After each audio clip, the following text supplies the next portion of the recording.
é um tempo sombrio para maiorias minorizadas. E às vezes eu fico me perguntando qual a perspectiva de crianças, inclusive dos meus filhos, no mundo, tal como apresentado hoje.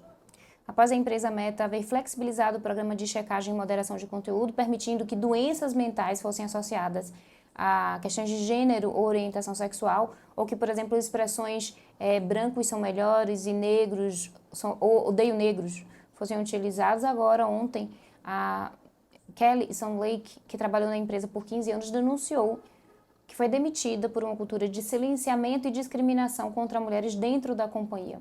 Ela afirmou primeiro que foi agarrada pela virilha, depois ela disse que teve promoções negadas por ser mulher, ela disse que foi orientada a agir de forma menos inteligente, ela disse também que foi orientada a dormir com o próprio chefe para conseguir galgar uma posição melhor.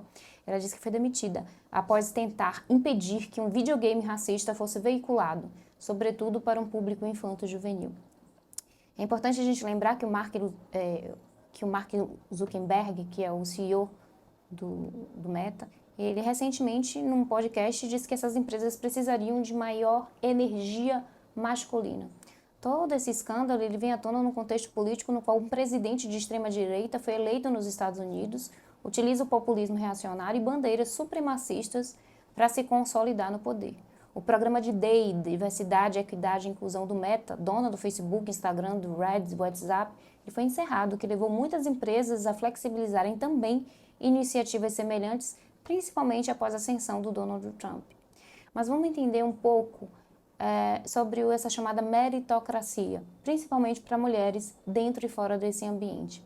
Ainda que a verdade estivesse ali escondida durante muitos anos, agora é possível ver a ponta do iceberg.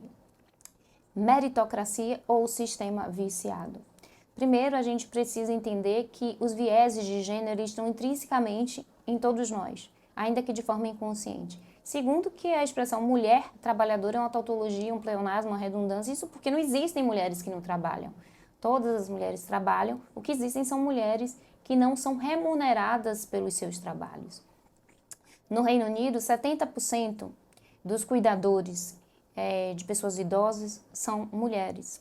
Ou seja, o trabalho de cuidado ele recai desproporcionalmente sobre mulheres. 61% das pessoas que ganham menos do que o salário mínimo são também mulheres. O Instituto de Estudos Fiscais ele concluiu que a diferença salarial entre os gêneros aumenta para 33% após os 12 anos do nascimento do primeiro filho. Nesse período, a carreira das mulheres fica completamente estagnada, assim como os seus salários.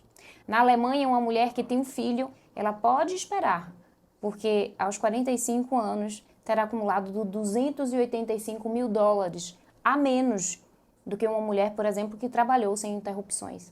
Esse cenário ele leva muitas mulheres, especialmente as mães, a uma situação de pobreza na velhice, já que a desigualdade econômica as impede de poupar. A indústria estética ainda leva boa parte do dinheiro dessas mulheres com cosméticos inúteis, procedimentos e cirurgia que, o pior de tudo, matam as mulheres. Nos Estados Unidos, um dos 4 únicos países do mundo que não oferecem qualquer tipo de licença maternidade remunerada, o sistema tributário também ignora questões de gênero, agravando ainda mais as dificuldades das mães trabalhadoras. O mito da meritocracia ele atinge seu ápice no setor da tecnologia americano. Uma pesquisa apontou que a principal preocupação dos fundadores de startup era contratar boas pessoas. Diversidade estava de fora ou ocupava apenas o 7º lugar da lista de prioridades desses indivíduos. 1/4 dos fundadores sequer considerava a diversidade ou equilíbrio entre trabalho e vida pessoal uma preocupação. A realidade de Kelly Lake não é um caso isolado.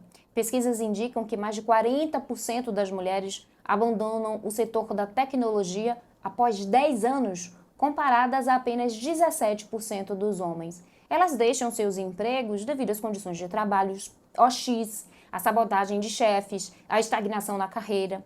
Muitas saem porque são constantemente preteridas em promoções e têm seus projetos constantemente rejeitados. Quando Zuckerberg ele afirma que essas empresas precisam de mais energia masculina, ele ignora ou desconhece que as mulheres foram as primeiras computadoras responsáveis por resolver manualmente cálculos matemáticos complexos para as Forças Armadas antes mesmo de serem substituídas por máquinas que herdaram os seus nomes. Mesmo após a criação do primeiro computador digital funcional, o ENIAC, em 46, foram 6 mulheres as responsáveis por programá-lo. Nas décadas de 40 a 50, a computação ainda era dominada por mulheres. Mas à medida que os empregadores perceberam o potencial, que a área ali era bastante promissora, eles passaram a qualificar e contratar apenas homens para substituí-las. Ou seja, a substituição sistemática de mulheres por homens no mercado da tecnologia não é um fenômeno novo, mas agora ocorre de maneira ainda mais explícita com a chancela da extrema-direita global. Simone de Beauvoir dizia: nunca se esqueça, basta uma crise política, econômica ou religiosa para que os direitos das mulheres sejam questionados. Esses direitos não são permanentes. Você terá que permanecer vigilante durante toda a sua vida.